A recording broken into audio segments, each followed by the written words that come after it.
ഇനി സുഹൃത്തുക്കളെ, അവിവാഹിതന്റെ ശിക്ഷയെ സംബന്ധിച്ചിടത്തോളം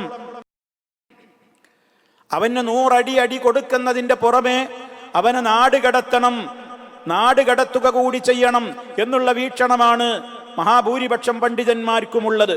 ഇമാം ഷാഫിഈ റഹ്മത്തുള്ളാഹി അലൈഹി, ഇമാം അഹ്മദ് ബിൻ ഹംബൽ റഹിമഹുല്ല, അവരൊക്കെ ഈ പക്ഷക്കാരാണ്. എന്ത്? അടിയുടെ കൂടെ 100 അടി കൊടുക്കുകയും അതോടൊപ്പം 1 വർഷത്തേക്ക് നാട് കടത്തുകയും ചെയ്യണം എന്ന്. നാട് കടത്തുമ്പോൾ നിസ്കാരം കസറാക്കാവുന്ന ദൂരപരിധിയിലേക്ക് വിടണം എന്നാണ്, തൊട്ടടുത്ത രാജ്യത്തേക്കല്ല. കാരണം നാട് കടത്തുന്നത് എന്തിനു വേണ്ടിയാണ്? അയാൾക്ക് അതും ഒരു ശിക്ഷയായിരിക്കണം. തൻ്റെ കുടുംബത്തിൽ നിന്ന്, തൻ്റെ നാട്ടിൽ നിന്നൊക്കെ ഒറ്റപ്പെട്ട് ഏകാന്തനായി കഴിഞ്ഞുകൂടേണ്ടി വരുന്ന ഒരവസ്ഥാവിശേഷം അയാളിൽ ഉണ്ടാക്കൽ തന്നെയാണ് ഉദ്ദേശം. അതുകൊണ്ടാണ് സ്ത്രീയാണ് വ്യഭിചരിച്ചതെങ്കിൽ അവിവാഹിതയായ സ്ത്രീക്ക് 100 അടി മാത്രമേയുള്ളൂ.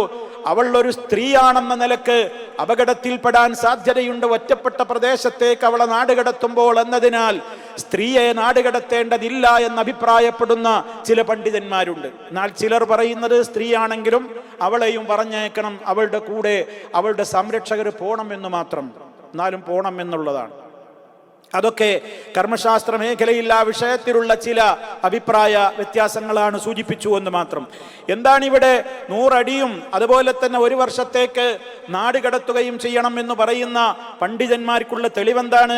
ഇമാം ബുഖാരിയും മുസ്ലിമും ഒക്കെ റിപ്പോർട്ട് ചെയ്തിട്ടുള്ള ഹദീസിൽ കാണാം, നബി സല്ലല്ലാഹു അലൈഹി വസല്ലമിന്റെ അരികിലേക്ക് ഒരു ഗ്രാമീണനായ മനുഷ്യൻ വന്നുകൊണ്ട് പറയുന്നു, 2 ആളുകളാണ് കയറി വരുന്നത്. 2 ആളുകൾ പ്രവാചക സദസ്സിലേക്ക് കയറി വന്നിട്ട് പറയുന്നു, അള്ളാഹുവിന്റെ റസൂലേ, ഇതാ എന്റെ വിഷയത്തിൽ അള്ളാഹുവിന്റെ കിതാബ് അനുസരിച്ച് അങ്ങൊന്ന് വിധിക്കണം. അപ്പോൾ കൂടെ മറ്റൊരാളുണ്ട്, അദ്ദേഹം ഈ വ്യക്തിയേക്കാൾ വിജ്ഞാനമുള്ളയാളാണ്. അദ്ദേഹവും പറഞ്ഞു, ഫഖ്ദി ബൈനനാ ബികിതാബില്ലാഹ്, അള്ളാഹുവിന്റെ ഗ്രന്ഥമനുസരിച്ചുകൊണ്ട് ഞങ്ങളുടെ കാര്യത്തിൽ വിധിക്കണം. അപ്പോൾ ആ കൂട്ടത്തിൽ ഒരാൾ പറഞ്ഞു, നബിയെ, എന്നെ സംസാരിക്കാൻ അനുവദിക്കുമോ എങ്കിൽ എനിക്ക് പറയാനുണ്ട്. നബി തങ്ങൾ പറഞ്ഞു, പറഞ്ഞോളൂ. അദ്ദേഹം വിഷയം പറയാൻ പോവുകയാണ്. എന്താണ് കേസ്? 2 ആളല്ല കയറി വന്നത്, അതിലൊരാൾ കേസ് പറയുകയാണെന്ത്? ഇന്നബിനി കാന അസീഫൻ അലാ ഹാദാ, ഇതാ ഈ നിൽക്കുന്ന മുതലാളിയുടെ വീട്ടിലെ ജോലിക്കാരനായിരുന്നു എൻ്റെ മോൻ, അവിടെ തൊഴിലെടുക്കുന്നവനായിരുന്നു.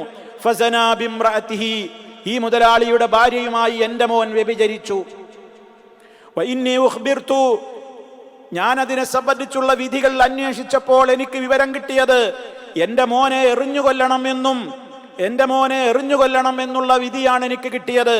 അപ്പോൾ ഞാൻ ഇദ്ദേഹത്തിന് 100 ആടിനെയും 1 വേലക്കാരിയെയും പകരം നൽകിക്കൊണ്ട് ഞാൻ ആ കേസ് ഒത്തുതീർപ്പാക്കി.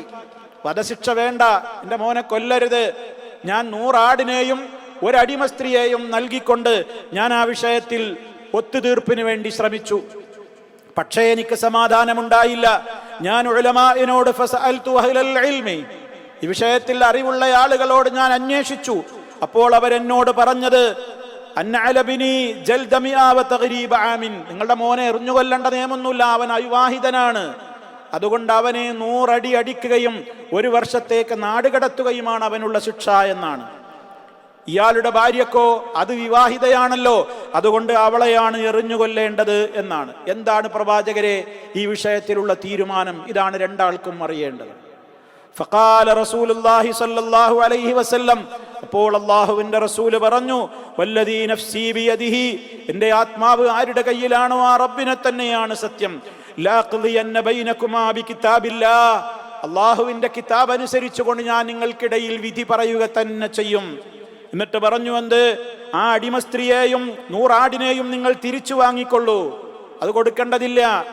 വഅലബിനിക ജൽദുമിആ, നിങ്ങളുടെ മോന്റെ മേൽ ശിക്ഷ നടപ്പാക്കേണ്ടത് 100 അടിയും വതഗ്രീബു ആമിൻ, 1 കൊല്ലത്തേക്ക് നാട് കടത്തലുമാണ്.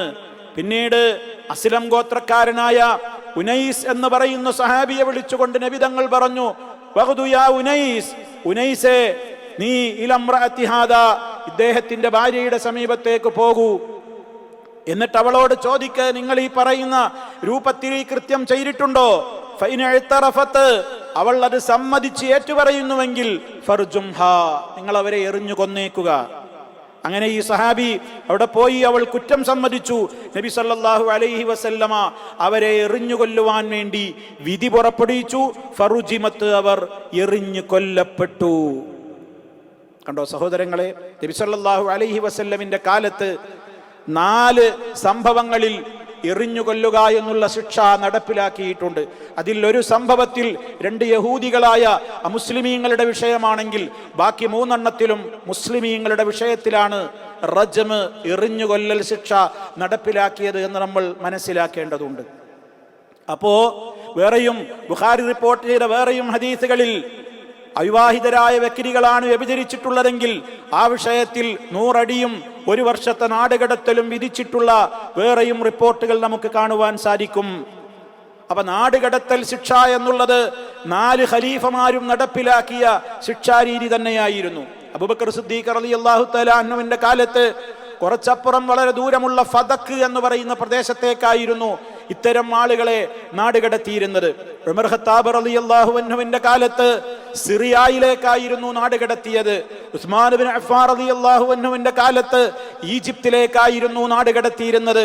അലി ഇബ്നു അബീ ത്വാലിബ് റളിയല്ലാഹു അൻഹുവിന്റെ കാലത്ത് അങ്ങകലെയുള്ള ബസറയിലേക്കായിരുന്നു നാടുകടത്തിയിരുന്നത് എന്നൊക്കെ ചരിത്രം നമുക്ക് വളരെ കൃത്യമായി തന്നെ പഠിപ്പിച്ചിരുന്നിരിക്കുകയാണ്. അപ്പൊ അതുകൊണ്ട് തന്നെ അവിവാഹിതരായ ആളുകൾക്ക് നൽകപ്പെടുന്ന ശിക്ഷാരീതിയിൽ 100 അടിയും 1 വർഷത്തേക്കുള്ള നാടുകടത്തലും സ്ഥിരപ്പെട്ടിട്ടുണ്ട് എന്ന് നമ്മൾ പ്രത്യേകം മനസ്സിലാക്കുക.